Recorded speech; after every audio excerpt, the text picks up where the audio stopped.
धातु और अधातु चैप्टर से वीवीआई प्रश्न को लिया हूं। चलिए शुरू करते हैं। पहला प्रश्न, सबसे पहले प्रश्न को समझिए। हीलियम क्या है? ऑप्शन दिया हुआ है धातु, अधातु, उपधातु, मिश्र धातु। सही आंसर आपको बताना है। तो इसका सही जवाब होगा अधातु। अगर इसमें अधातु के जगह में निष्क्रिय तत्व लिखा हुआ रहता तो निष्क्रिय तत्व हो जाता। आंसर भी आप चेक कर सकते हैं। तो इसका सही जवाब क्या होगा? अधातु। अधातु में सही मैंने कर दिया। चेक आंसर करके देखते हैं। यहां पर बी ऑप्शन सही है। तो इस तरीके से आपको पढ़ना है। हीलियम अधातु भी है और निष्क्रिय तत्व भी है, आपको याद रखना है। अगला प्रश्न, दूसरा नंबर में क्या है? सबसे कठोर तत्व है। दुनिया का सबसे कठोर तत्व कौन सा है, या कठोर पदार्थ लिखा हुआ रहेगा। तो सही जवाब आपको बताना है। 4 ऑप्शन दिया हुआ है, पत्थर, हीरा, कार्बन, ईंट। तो इसका सही जवाब होगा सबसे कठोर तत्व, सबसे कठोर पदार्थ। तत्व यहां पर नहीं लिखना चाहिए, पदार्थ लिखना चाहिए। तो सबसे कठोर तत्व या पदार्थ कौन सा है? इसमें से हीरा। याद रखिएगा, हीरा सबसे कठोर होता है और यह कार्बन का अपरूप है। आंसर भी आप चेक करके देख सकते हैं। राइट है, बी ऑप्शन सही है। हीरा तथा ग्रेफाइट कार्बन का अपरूप है, यह भी आपको याद रखना होगा। अब चलते हैं अगला प्रश्न, तीसरा नंबर। इसमें आपसे क्या पूछा है? कमरे के ताप पर द्रव धातु है। मैं आप लोगों को बताया था कमरे के तापमान पर कौन सा धातु है जो द्रव अवस्था में पाया जाता है। तो पारा, मरकरी। तो इसका सही जवाब क्या होगा? सी, Hg क्या है? मरकरी। आंसर आप चेक इस तरीके से कर सकते हैं। और ये जो क्वेश्चन आप देख रहे हैं, आप गूगल में भी सर्च करके देख सकते हैं। इसके लिए मैं बाद में बताऊंगा कि आपको क्या सर्च करना है। अगला प्रश्न, 4 नंबर, द्रव अधातु है, यानी कि द्रव अधातु कौन है, यानी कि अधातु में कौन सा तत्व द्रव अवस्था में पाया जाता है। तो इसका सही जवाब होगा ब्रोमीन। धातु में पारा, लेकिन अधातु में ब्रोमीन द्रव अवस्था में पाया जाता है। तो सी ऑप्शन सही हो जाएगा। आंसर भी चेक करके देख सकते हैं। क्लियर है ना? अब चलते हैं 5 नंबर में। 5 नंबर में आपसे क्या पूछा है? सबसे अधिक क्रियाशील धातु है। ये जो ऑप्शन है, ऑप्शन के अनुसार बताना है, क्योंकि अलग अलग इसमें आपको देखने को मिलेगा। जैसे हवा में सबसे ज़्यादा क्रियाशील कौन है, पानी में सबसे ज़्यादा कौन है, अम्ल में सबसे ज़्यादा कौन है। तो यहाँ पर आपको बताना है। तो ये 4 ऑप्शन के अनुसार कौन सा हो जाएगा? कॉपर, यानी कि तांबा। जैसे Au क्या है? सोना है। सोना तो हवा और पानी से रिएक्शन करेगा ही नहीं। Ag का मतलब क्या है? चांदी। चांदी भी हवा और पानी से रिएक्शन नहीं करेगा। Hg पारा भी नहीं करेगा। तो कॉपर इसमें से सबसे ज़्यादा क्रियाशील है। ठीक है, क्लियर हो चुका होगा। आंसर भी देख सकते हैं, कॉपर। अगला प्रश्न 6 नंबर। इसी तरह का प्रश्न एग्जाम में पूछा जाता है।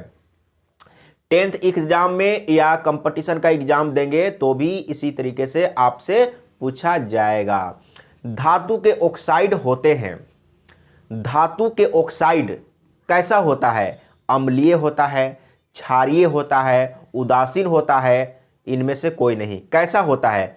तो धातु का जो ऑक्साइड होता है, जैसे सोडियम ऑक्साइड, मैग्नीशियम ऑक्साइड, तो ये क्या हो जाएगा? Aluminium oxide.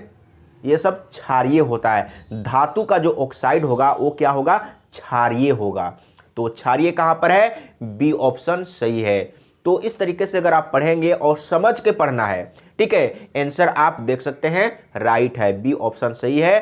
धातु के ऑक्साइड क्षारीय होते हैं। अगला प्रश्न 7 नंबर। अधातु के ऑक्साइड होते हैं।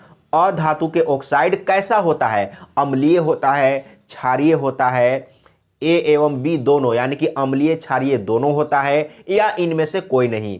तो अधातु का जो ऑक्साइड होगा वो अम्लीय होगा। अम्लीय, ए ऑप्शन सही है। आंसर भी राइट है। इस तरीके से आप देखेंगे, कंटिन्यू देखते रहेंगे तो आपको याद हो जाएगा और समझ में भी आ जाएगा। ऊष्मा का सबसे अच्छा चालक धातु है। ऊष्मा का कहने का मतलब है कि अगर आप एक छोर में गर्म करेंगे तो ऊष्मा इधर आ जाएगा और फास्ट आएगा। फास्ट यानी कि बोल रहा है ऊष्मा का सबसे अच्छा चालक, यानी कि किसमें फास्ट ऊष्मा चलेगा, बात यही है, समझना है आपको। ऊष्मा का सबसे अच्छा चालक धातु कौन है? इसमें से कॉपर है, लेकिन सबसे अच्छा ऊष्मा का और विद्युत का चालक चांदी होता है। लेकिन ऑप्शन के अनुसार क्या होगा? कॉपर हो जाएगा, यानी कि तांबा। ऑप्शन के अनुसार Cu है, लेकिन ऊष्मा का सबसे अच्छा चालक कौन सा होगा? मैं यहां पर इसको दिखा देता हूं, इधर में चालक धातु चांदी है, ठीक ना, क्लियर हो चुका होगा। ऑप्शन यहां पर आपको ढक गया था, यहां पर देख सकते हैं। अगला प्रश्न है 9 नंबर। इसमें आपसे क्या पूछा है? अधातु जो गैसीय अवस्था में पाया जाता है। इस तरह का प्रश्न मैं पहले भी डिस्कस कर चुका हूं। अधातु जो गैसीय अवस्था में पाया जाता है वो है ब्रोमीन। सॉरी, यहां पर क्या पूछा है?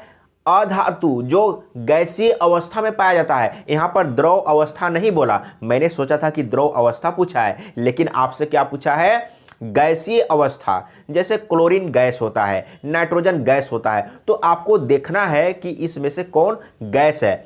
इसमें जितना भी लिखा हुआ है सभी के सभी इसमें क्या है?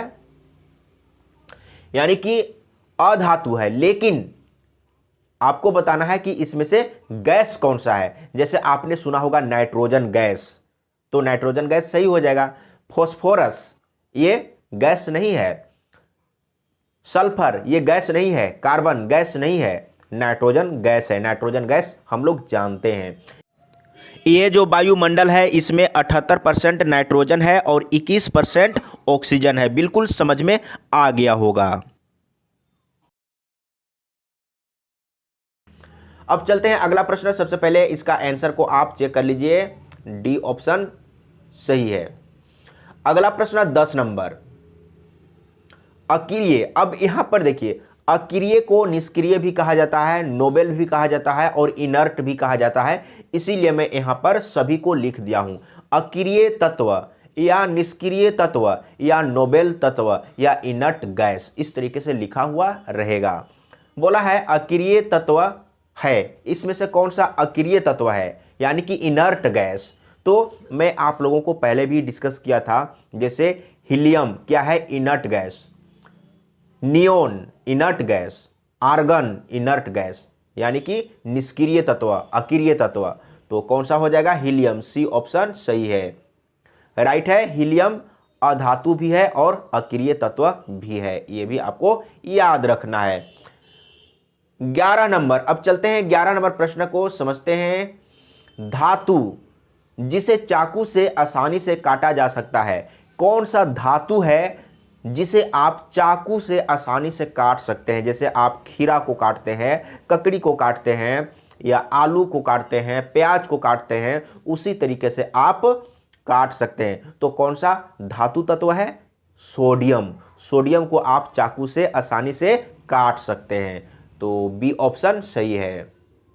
इस तरीके से आपको पढ़ना है ताकि कभी दिक्कत ना हो। अगर अभी से आप अच्छा से पढ़ेंगे, मेहनत करेंगे, तो कभी कोई दिक्कत नहीं होगा। और इसी तरह का प्रश्न कंपटीशन एग्जाम में भी पूछा जाता है, चाहे वो आईएएस का एग्जाम हो या कोई भी एग्जाम हो। तो यहाँ पर एक्सप्लेन में भी लिखा हुआ था, ऊपर में आप देख लीजिए, सोडियम को चाकू से आसानी से काटा जा सकता है। और सोडियम देखिए, हम लोग बोल रहे हैं सोडियम, लेकिन इसका जो चिन्ह है यानी कि सिंबल है वो क्या है? Na। Na को लैटिन भाषा में नेटेरियम कहते हैं, तो नेटेरियम का ही पहला 2 अक्षर लिया गया है Na, ठीक है, क्लियर है। अब चलते हैं 12 नंबर में, केरोसिन तेल में डुबोकर रखा जाता है। कौन सा तत्व है जिसको केरोसिन तेल में डुबाकर रखा जाता है? अगर हवा में रखेंगे तो रिएक्शन करेगा और वो खत्म हो जाएगा, पानी में रखेंगे रिएक्शन करेगा और खत्म हो जाएगा। अगर उसको बचाना चाहते हैं, रखना चाहते हैं, तो आपको केरोसिन तेल में रखना होगा। तो कौन सा तत्व है? तो इसका सही जवाब होगा सोडियम। सोडियम को केरोसिन तेल में रखा जाता है, ठीक है ना, क्लियर है। सोडियम को केरोसिन तेल में डुबोकर रखा जाता है। अगला प्रश्न 13 नंबर, धातु जो स्वतंत्र अवस्था में पाया जाता है, मैं पहले भी आप लोगों को समझा चुका हूं। स्वतंत्र अवस्था का मतलब क्या, वो आसानी से रिएक्शन नहीं करता हो, कहने का मतलब कि हवा से पानी से रिएक्शन नहीं करता हो। अपना आप बुद्धि और दिमाग लगा सकते हैं। सोना और चांदी का आभूषण बनाया जाता है पहनने के लिए, है ना।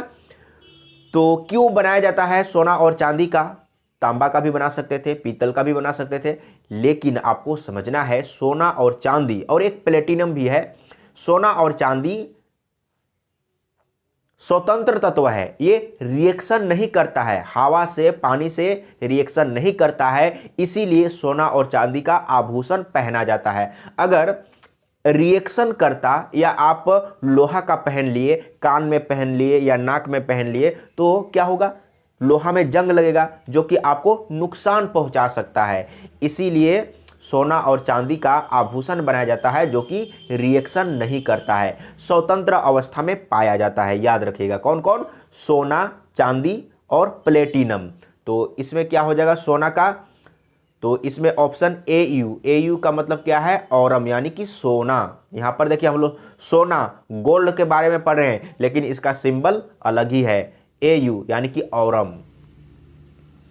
ठीक है, राइट है। और यहां पर एक्सप्लेन में देख सकते हैं। अगला प्रश्न 14 नंबर, इसको पढ़ के समझिए। धातु अम्ल से अभिक्रिया कर गैस बनाती है, धातु अम्ल से अभिक्रिया करके क्या बनाता है? तो देख लीजिए O2, H2, Cl2, N2, यानी कि गैस, कौन सा गैस बनाती है? ये जो ऑप्शन में आप देख रहे हैं चारों के चारों गैस है, और जब भी आप कोई गैस लिखेंगे जैसे ऑक्सीजन तो उसमें O2 लिखेंगे, नाइट्रोजन लिखेंगे तो N2 लिखेंगे, इसीलिए सब में 2 लिखा हुआ है। तो कौन सा क्या बोला है, धातु अम्ल से अभिक्रिया कर गैस बनाती है, कौन सा गैस बनाती है? धातु अम्ल से अभिक्रिया करके हाइड्रोजन गैस बनाती है। तो इसका सही जवाब होगा बी ऑप्शन। आंसर भी देख सकते हैं, राइट है। अब चलते हैं अगला प्रश्न 15 नंबर। अब यहां पर खाली स्थान है, धातु विद्युत का क्या होता है?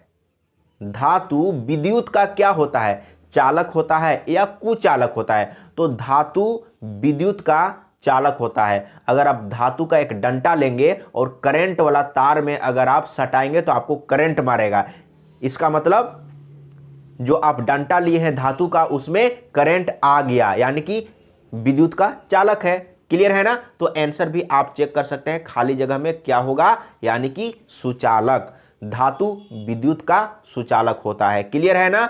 अगला प्रश्न 16 नंबर, इसमें भी खाली जगह में भरना है।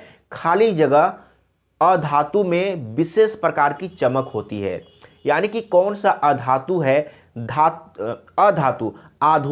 अधातु में चमक नहीं होता है, लेकिन कुछ अधातु हैं जिसमें चमक होता है। तो क्या होगा खाली स्थान में, आयोडीन। आयोडीन अधातु में विशेष प्रकार की चमक होती है, और ग्रेफाइट में भी होता है। देख लीजिए आंसर में आयोडीन राइट है। ग्रेफाइट एवं आयोडीन चमकीली होती है, किंतु ये अधातु है। ठीक है ना? अब 17 नंबर में यहां पर आपसे पूछा है, खाली स्थान एक धातु है जो द्रव अवस्था में पाया जाता है।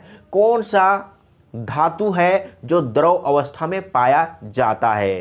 तो क्या होगा खाली स्थान में, पारा। बहुत बार रिपीट हुआ है, पारा एक धातु है जो द्रव अवस्था में पाया जाता है। आंसर भी आप देख सकते हैं, पारा। पारा एक धातु है जो द्रव अवस्था में पाया जाता है। 18 नंबर में, खाली स्थान एक अधातु है जो द्रव अवस्था में पाया जाता है, यानी कि कौन सा एक अधातु है जो द्रव अवस्था में पाया जाता है? मैं पहले भी बता चुका हूं बहुत बार, तो ब्रोमीन याद रखिएगा। आंसर चेक करके देख सकते हैं, ब्रोमीन। अब चलते हैं अगला प्रश्न 19 नंबर, और ये शायद लास्ट नंबर है। धातुओं के गलनांक एवं क्वथनांक होते हैं, खाली स्थान होते हैं, क्या होता है? निम्न होता है या उच्च होता है? यानी कि जितने भी धातु हैं वो उसका जो गलनांक होगा, यानी कि कब गलेगा, ज्यादा तापमान में, उच्च तापमान में, या बॉयल कब होगा, खौलेगा कब, यानी कि उच्च तापमान में। तो इसमें आंसर आप चेक करके देख लीजिए, क्योंकि आपको खाली स्थान में भरना है तो मैं आंसर लिख दिया हूं ऊंच, यानी कि धातुओं के गलनांक एवं क्वथनांक ऊंच होता है। ठीक है ना, क्लियर हो चुका होगा। अब मैं आप लोगों को बताया था कि ये जो आप प्रश्न देखे हैं इसको आप गूगल में भी सर्च करके देख सकते हैं। इसके लिए आपको क्या करना है, यहां पर ध्यान दीजिए, यहां पर देखिए, यहां पर आपने देख रहा है, देखिए यहां पर लिखा हुआ है, इसको आप सर्च करेंगे, यहां पर देखिए, ध्यान दीजिएगा, यहां पर आप देख रहे हैं लिखा हुआ है iqstudyzone.blogspot.com। तो सबसे पहले आपको लिखना होगा www.iqstudyzone.blogspot.com, तो आपको गूगल में मिल जाएगा, है ना। यहां पर याद रखिएगा, यहां पर लिखा हुआ है। तो सबसे पहले आपको www. लगाना होगा, www.iqstudyzone.blogspot.com, इसको सर्च करेंगे तो आपको मिल जाएगा गूगल में। ठीक है ना, तो क्लियर हो चुका होगा। कहीं पर अगर डाउट हो तो जरूर बताइएगा। तो आज के लिए इतना ही रहने देता हूं।